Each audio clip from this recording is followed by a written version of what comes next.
ओम नमो भगवते वासुदेवाय। अब तक श्रीमद् भागवत कथा के 7 स्कंद हम आपको सुना चुके हैं। आज 8वां स्कंद का प्रथम अध्याय। इतनी कथा सुनकर राजा परीक्षित ने कहा, हे महामुने, राजा स्वयंभू मनु की कथा तो आपने सुना दी। अब मनवंतरों के नाम तथा जिस जिस मनवंतर में श्री नारायण जी ने जो जो अवतार धारण किए थे उनका वृत्तांत सुनने की अभिलाषा है, अतः आप कृपा कर उसे सुनाइए। श्री सुखदेव जी बोले, हे राजा परीक्षित, स्वयंभू मनु के समय से लेकर आज तक 6 मनवंतर बीते हैं। इसलिए पहले मनवंतर की कथा, जिसमें उसी स्वयंभू मनु ने राजा होकर 2 पुत्र तथा 3 कन्याओं को पैदा किया था, उसे मैं तुमसे तीसरे, चौथे और 5वें स्कंद में वर्णन कर चुका हूँ। उन्हीं की तीसरी कन्या आकुति थी, जो रुचि प्रजापति को ब्याही गई थी।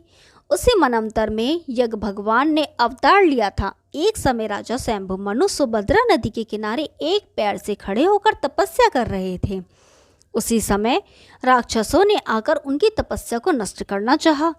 तब उन्हीं यज्ञ भगवान ने राक्षसों के हाथ से स्वयंभू मनु को बचाकर उसे तीनों लोकों की लक्ष्मी सहित राजा बना दिया। यह सब कथा पहले मनवंतर की है।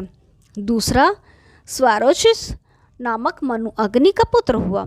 उसमें देवता आदि मनु के पुत्र हुए। रोचन नाम का इंद्र, तुषित आदि देवता और ऊर्ज स्तंभ आदि सप्त ऋषि हुए। शीरस ऋषिवर के यहाँ विभव नाम से नारायण जी ने अवतार लेकर 88,000 ऋषिवरों को ज्ञान उपदेश दिया था। तीसरा, उत्तम नामक मनु राजा प्रियव्रत का पुत्र हुआ। उसमें पवन आदि मनु के पुत्र हुए।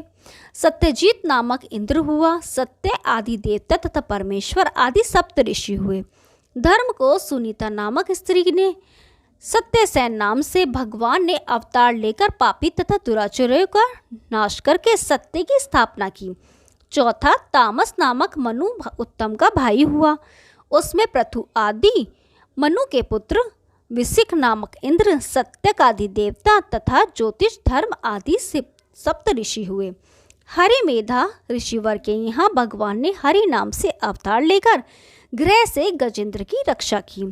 इतनी कथा सुनकर राजा परीक्षित ने श्री सुखदेव जी से पुनः प्रार्थना करते हुए कहा, हे महामुने, अब आप कृपा कर जिस प्रकार श्री हरि ने ग्रह से गजेंद्र को मुक्त कराया था उस कथा को विस्तार सहित सुनाइए। ओम नमो भगवते वासुदेवाय। प्रथम अध्याय समाप्त हुआ। अब दूसरा अध्याय। श्री सुखदेव जी कहने लगे, हे राजन, आदि पुरुष श्री नारायण जी अजन्मा एवं अविनाशी है। ब्रह्मादि देवता भी उनके आदि तथा अंत को नहीं जान पाते और उनके निराकार स्वरूप का प्रत्यक्ष दर्शन नहीं कर पाते। जब जब उनके भक्त पर संकट पड़ता है तब तब वह अपने भक्तों की रक्षा करने के निमित्त सगुण स्वरूप धारण करके संसार में अपना एक नाम प्रचलित कर देते हैं। उसी प्रकार अपने भक्त गजेंद्र की प्राण रक्षा करने के निमित्त प्रभु ने श्री हरि नाम से अवतार धारण किया था। उसकी कथा इस प्रकार है। एक चित्रकूट नामक पर्वत 10,000 योजन के विस्तार का क्षीर सागर के बीच में है। उसके 3 शिखर तो सोने चांदी तथा लोहे के हैं और उसके एक शिखर के अनेक रंग के उत्तम उत्तम रत्न ऐसे लगे हुए थे कि जिनका प्रकाश सूर्य से भी अधिक था। उस पर्वत पर देवता एवं गंधर्वादिक अपनों अपनी स्त्रियों सहित रहकर विहार करते। वहाँ संगमरमर के तालाब बने हुए थे और बहुत से रंग बिरंगे पक्षी मधुर स्वर से कूदते रहते थे। वहाँ ऐसे सुंदर बाग बगीचे थे कि अनेकों रंग के सुगंधित पुष्प एवं फल सदैव लगे रहते थे और उनको देखते ही उनका मन मोहित हो जाता था। 1 योजन तक उन पुष्पों की सुगंध उड़ती थी। वहाँ एक बहुत ही बड़ा सरोवर था जिसमें कमल पुष्प खिले रहते थे।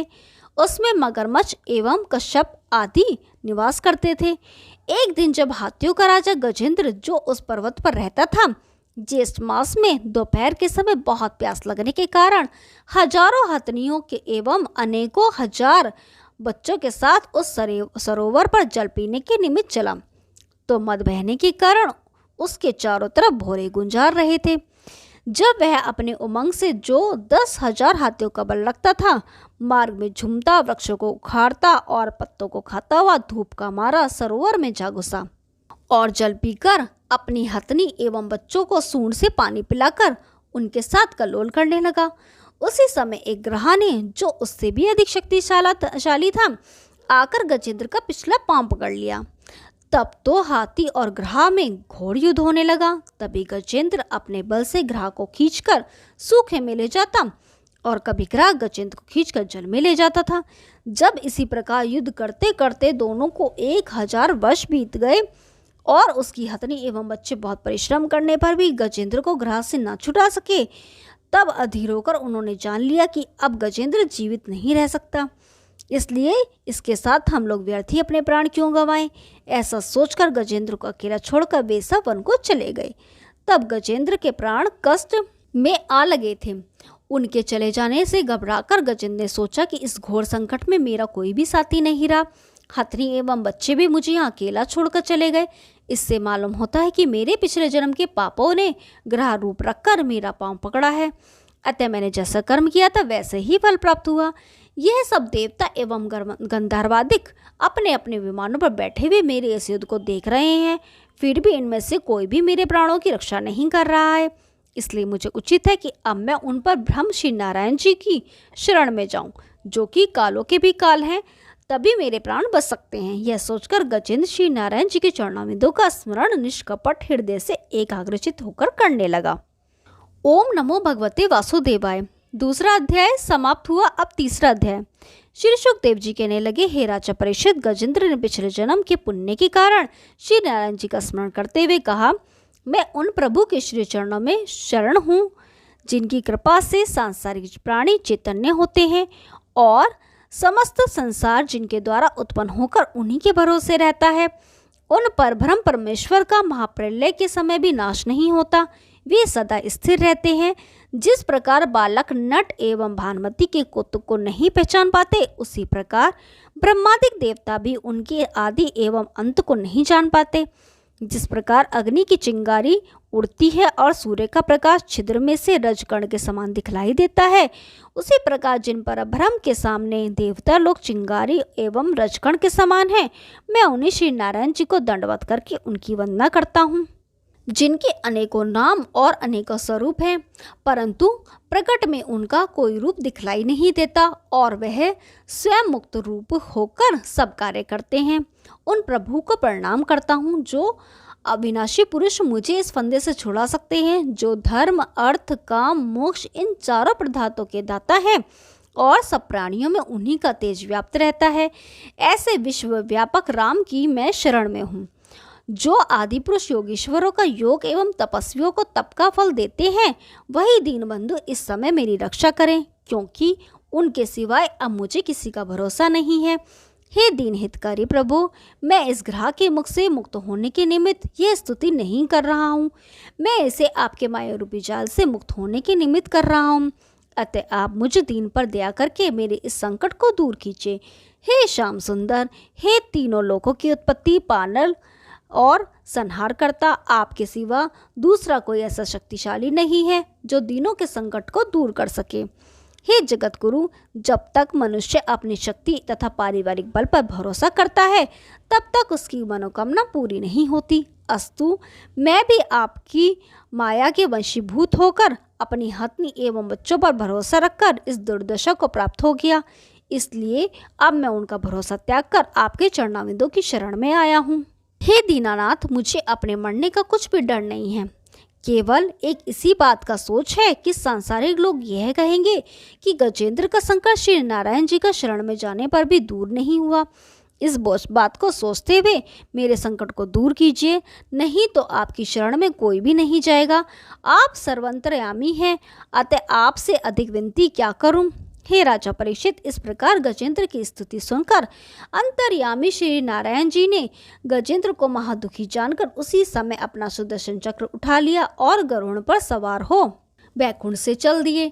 जब गजेंद्र ने देखा कि वैकुंठाधिपति सुदर्शन चक्र हाथ में लिए गरुड़ पर सवार हो आकाश मार्ग से मेरी रक्षा करने के लिए चले आ रहे हैं, तब उसने एक कमल का पुष्प अपनी सूंड से तोड़ लिया और उसे ऊंचा उठाकर पुकारने लगा, हे नारायण, हे जगत गुरु, हे दीनबंधु भगवान, हे दुख भंजन, हे श्याम सुंदर, हे ज्योति स्वरूप, मैं आपकी शरणागत होकर दंडवत करता हूँ, अतः आप शीघ्र ही मेरी रक्षा कीजिए। जैसे ही श्री हरि ने उस गजेंद्र के यह दीन वचन सुने, वैसे ही सुदर्शन चक्र को हाथ में लेकर गरुड़ से कूद पड़े और दौड़कर वहां जाते ही सुदर्शन चक्र से ग्रह का मुंह चीर कर मार दिया और गजेंद्र को सरोवर से खींचकर बाहर निकाल दिया।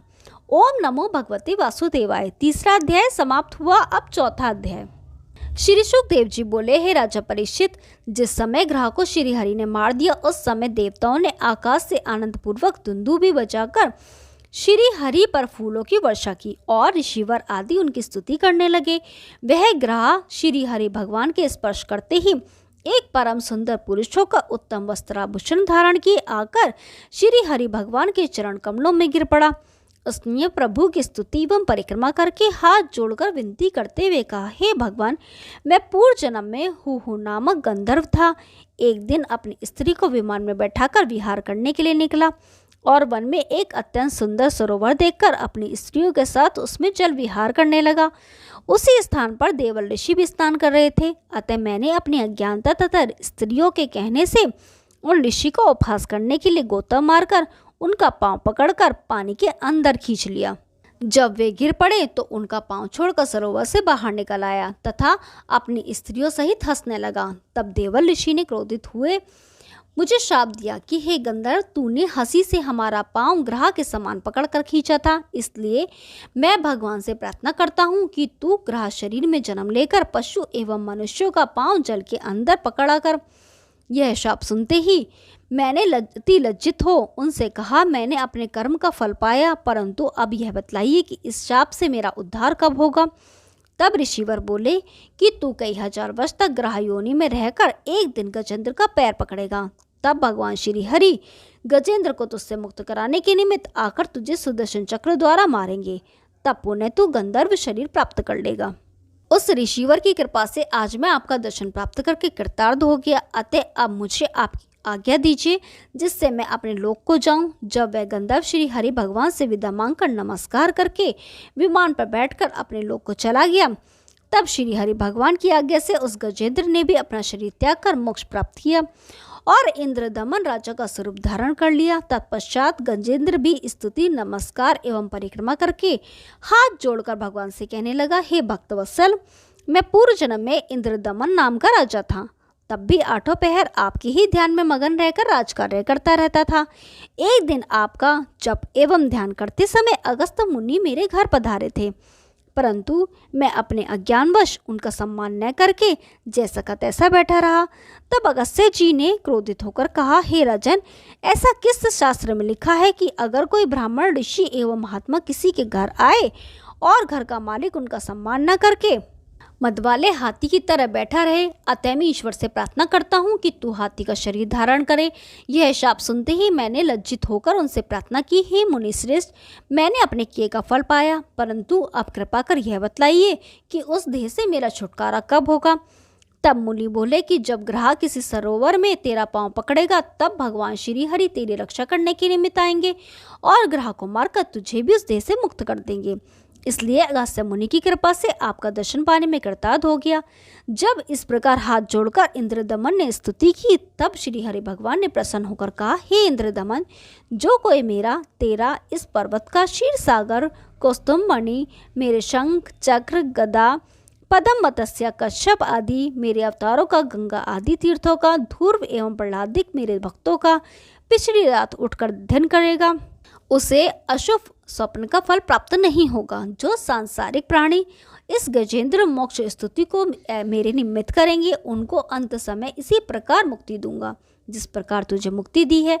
ऐसा कहकर श्री हरि भगवान ने इंद्रदमन को अपने गरुड़ पर बिठा लिया और शंख बजाकर वैकुंठ को पधार गए।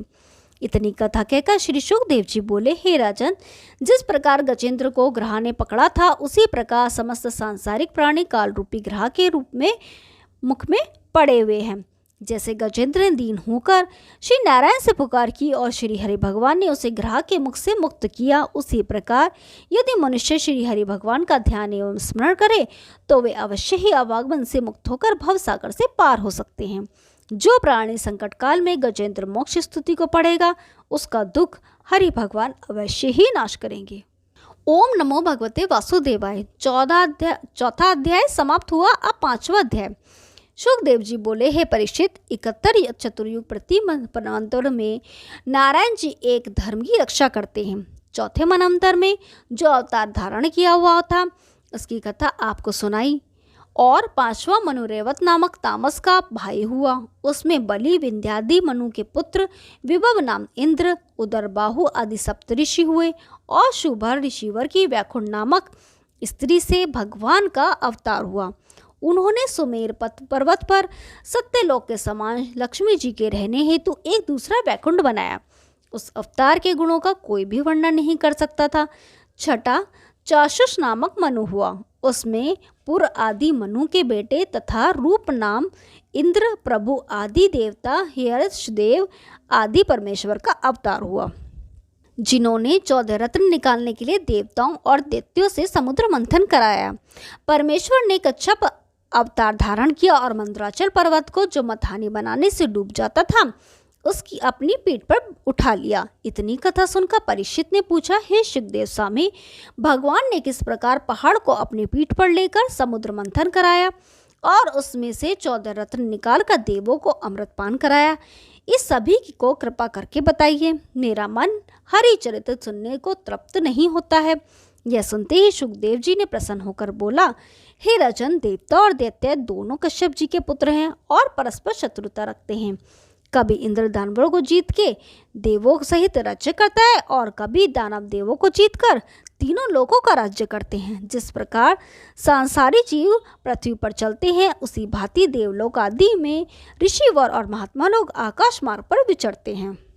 एक समय जब इंद्र राज सिंहासन पर आसीन था, ऐरावत पर आरूढ़ होकर चला। रास्ते में दुर्वासा ऋषिवर को देख इंद्र ने दंडवत किया। ऋषि ने अति प्रसन्न होकर अपने गले की माला इंद्र के पास भेज दी। जब शिष्य माला लेकर इंद्र के निकट गया तो इंद्र ने माला लेकर हाथी के मस्तक पर रख दी और अभिमान सहित बोला कि इससे अधिक सुगंधित और उत्तम पुष्प देवलोक में होते हैं। हाथी ने माला सूंड से नीचे गिराकर पैरों से तोड़ डाली। जब उस शिष्य ने यह बात ऋषि से कही तब दुर्वासा क्रोधित होकर बोले, इंद्र, तुमने राज्य और धन के मद में मेरी माला का अपमान किया, अतः तेरा राज्य और धन नष्ट हो जाए। जब दानवों ने इस शाप का समाचार सुना और युद्ध द्वारा उसका राज्य छीन लिया तो इंद्र ने देवों सहित भागकर ब्रह्मा जी से विनय की, हे महाप्रभु, दुर्वासा के शाप के कारण मेरा राज्य और धन जाता रहा, कुछ सहायता करिए। ब्रह्मा जी ने कहा, मैं रक्षा करने में असमर्थ हूँ, चलो नारायण जी की स्तुति करें, उनकी दया से तुम्हारा दुख छूटेगा। ब्रह्मा जी इंद्रादिक देवों सहित क्षीर सागर के तट पर गए और भगवान की स्तुति की। हे प्रभु, मैं आपकी कृपा से समस्त जीवों को उनके कर्मानुसार 84 लाख योनि में जन्म देता हूँ, परंतु आप अपनी इच्छा से देवता, ब्राह्मण और हरिभक्तों का दूर करने के लिए अवतार धारण करते हैं, उसमें मेरा कुछ वश नहीं चलता। इन दिनों दुर्वासा ऋषि के शाप से देवताओं का राज्य दैत्यों ने छीन लिया है, अतः आप कृपा करके इनका दुख दूर करिए, क्योंकि आपके अलावा कोई दूसरा इनका रक्षक नहीं है जिसको जाकर ये अपना दुख सुनाए। जगत में आपका दीन हितकारी नाम प्रसिद्ध है, अतः आप इनको भी दीन समझकर इन पर कृपा कीजिए और शरणागति की लाज रखिए। लाज रखकर उनकी रक्षा करते हुए उनका हित कीजिए। ओम नमो भगवते वासुदेवाय। 5वां अध्याय समाप्त हुआ। अब 6ठा अध्याय। श्री सुखदेव जी बोले, हे परीक्षित, जब ब्रह्मादिक देवताओं द्वारा स्तुति किए जाने पर भगवान त्रिलोकीनाथ ने हजारों सूर्य के सदृश तेजवान स्वरूप रखकर देवताओं को अपना दर्शन देकर कृतार्थ किया, तब उस दिव्य तेज को देखकर भी देवताओं के नेत्र चकाचौंध हो गए। उस समय ब्रह्मा जी ने श्री हरि भगवान की दंडवत परिक्रमा करके हाथ जोड़कर इस प्रकार स्तुति की, हे दीनबंधु पंचतत्व, जल, पृथ्वी, अग्नि, वायु एवं आकाश आप ही हैं। हम शिवजी और दक्ष प्रजापति आदि देवता आपके सामने एक चिंगारी के समान हैं। आप सच्चिदानंद स्वरूप हैं और आपका आदि अंत जानने एवं आपकी महिमा का बखान करने की शक्ति किसी में नहीं है। हे भगवान, अब आप ऐसी कृपा करें जिससे देवताओं का कल्याण हो। ब्रह्मा जी की ऐसी स्तुति सुनकर भगवान श्री हरि इस तरह बोले, हे चतुरानन, इन दिनों का भाग्य उनके अनुकूल है और दुर्वासा ऋषि के कारण देवता तेजहीन हो रहे हैं। इसलिए अब मेरी समझ में तो यह आता है कि समस्त देवतागण दैत्यों के पास जाकर उनसे मित्रता का संबंध बढ़ाए। और फिर उन्हें क्षीर सागर का मंथन करने को प्रेरित करें। मंदराचल पर्वत को मथानी बनाकर वासुकी नाग की नेति बनाएं। इस तरह मंथन करने से समुद्र में से अत्यंत श्रेष्ठ 14 रत्न निकलेंगे। उनमें से जो अमृत निकलेगा उसे हम देवताओं को पिला देंगे। उस अमृत को पीने से देवता अमर हो जाएंगे और इस तरह असुरों को जीतकर पुनः अपने राज्य को प्राप्त कर लेंगे। श्री नारायण जी के ऐसे वचन सुनकर देवताओं ने प्रार्थना की, हे भगवान, असुर लोग हम देवताओं से अधिक शक्तिशाली हैं, इसलिए समुद्र में से अमृत निकलने पर यदि उन लोगों ने उस अमृत को हमसे छीनकर स्वयं पी लिया, उस समय हमारा उनसे क्या बस चलेगा। श्री नारायण जी ने उत्तर दिया, हे देवताओं, तुम इसकी कोई चिंता ना करो, हम किसी भी उपाय से अमृत को तुम्हें ही पिला देंगे। इसलिए तुम लोग अपनी मित्रता करके अपना कार्य सिद्ध करो। जो लोग मेरी शरण में आते हैं उनके सभी मनोरथ सफल होते हैं, परंतु यह याद रखना कि असुर लोग जो भी बात कहें उसे तुम स्वीकार कर लेना और अधिक लालच में मत फंसना, इससे तुम्हारी उनसे मित्रता बनी रहेगी। तत्पश्चात सब देवता प्रभु की आज्ञा को मानकर असुरों के राजा बलि के पास गए। देवताओं को अपने पास आते देखकर राजा बलि ने अपने हृदय में सोचा कि आज क्या कारण है जो मेरे शत्रु इंद्रादि देवता बिना शस्त्र अस्त्र के धारण किए आ रहे हैं। आज ये लोग बिना शस्त्र के आए हैं, इसलिए आज मैं जो ये कहेंगे उसे अवश्य करूंगा। ऐसा निश्चय करके राजा बलि ने देवताओं के पास आने पर उनसे उनका मंतव्य पूछा। हे देवताओं, आज तुम लोगों का यहाँ आना कैसे हुआ। इंद्र ने उत्तर दिया, हे दैत्यराज, हम और आप दोनों कश्यप जी की संतान हैं, इसलिए दोनों आपस में भाई भाई हैं। मैं बहुत दिनों से यह सोच रहा था कि कोई ऐसा प्रयत्न किया जाए जिससे हम लोगों को कभी वृद्धावस्था एवं मृत्यु प्राप्त न हो। नारायण जी ने हमारी इच्छा को यह सुनकर कहा कि तुम लोग राजा बलि आदि अनेक भाइयों को साथ लेकर क्षीर सागर का मंथन करो, तो उससे अनेक रत्न प्राप्त होंगे। समुद्र को मथने के लिए मंदराचल पर्वत की मथानी और वासुकी नाग की नेति बनाना उत्तम होगा। फिर जिस प्रकार दही मथने से घी निकल आता है, उसी प्रकार समुद्र मंथन करने से अनेक रत्नों के साथ साथ अमृत रत्न भी निकल आएगा। उस अमृत को पी लेने से वृद्धावस्था और मृत्यु का भय नहीं रहेगा और शरीर हमेशा के लिए तरुण हो जाएगा। अतः भ्राता बलिराज, हम लोग तुम्हारे पास इसलिए आए हैं कि तुम इस कल्याणदायक काम में हमारी सहायता करो, जिससे हम देवता और तुम सब दैत्य अमृत पान करके सदा के लिए अमर हो जाएं। इंद्र के ऐसे प्रिय वचन सुनकर राजा बलि और उनके अन्य असुरों ने उत्तर दिया, हे इंद्र, इस कार्य में हम तुम्हारी सहायता करने को तैयार हैं, परंतु अमृत आदि जो वस्तुएं समुद्र से निकलेंगी उन्हें हम अपनी इच्छा अनुसार बांटेंगे। देवताओं ने इस बात को स्वीकार कर लिया। तदुपरांत सब देवताओं और दैत्यों ने मिलकर बड़े परिश्रम से मंदराचल पर्वत को उखाड़ा। जब वे उस समुद्र के किनारे लाने लगे तब उसके भार से बहुत से देवता एवं दैत्य पीड़ित होकर मर गए और सबने हार मानकर उस पर्वत को मार्ग में ही रख दिया। फिर अहंकार के नष्ट हो जाने पर उन्होंने इस प्रकार नारायण जी की स्तुति एवं ध्यान किया, हे भगवान, आपकी कृपा के बिना हम लोगों की सामर्थ्य इस पर्वत को समुद्र तक पहुंचाने की नहीं है, इसलिए आप कृपा कर हमारी सहायता कीजिए। श्री नारायण जी ने जब उनकी ऐसी प्रार्थना सुनी तब वे तुरंत ही गरुड़ पर सवार हो उन लोगों के पास आए। उस समय सभी देवता एवं असुरों ने उनके चरणों में गिरते हुए कहा, हे त्रिलोकीनाथ, इस पर्वत को थोड़ी दूर तक लाने में ही हमारे बहुत से देवता एवं दैत्य घायल होकर मर गए हैं, अतः हम लोग भी इसे क्षीर सागर तक पहुंचाने में असमर्थ हैं। यह बात सुनकर श्री नारायण जी ने अपनी अमृत भरी दृष्टि से देखकर सभी घायल एवं मरे देवताओं एवं असुरों को जीवित कर दिया। तत्पश्चात प्रभु ने अपने बाएं हाथ से मंदराचल पर्वत को उठाकर गरुड़ की पीठ पर रख लिया और एक क्षण में ही क्षीर सागर के किनारे ले जाकर उतार दिया। पर्वत को उतारने के उपरांत श्री नारायण जी ने गरुड़ को तो वहां से विदा कर दिया और आप स्वयं वहीं पर रह गए। ओम नमो भगवते वासुदेवाय। छठा अध्याय समाप्त हुआ। कल 7वां अध्याय शुरू करेंगे। तब तक के लिए नमस्कार।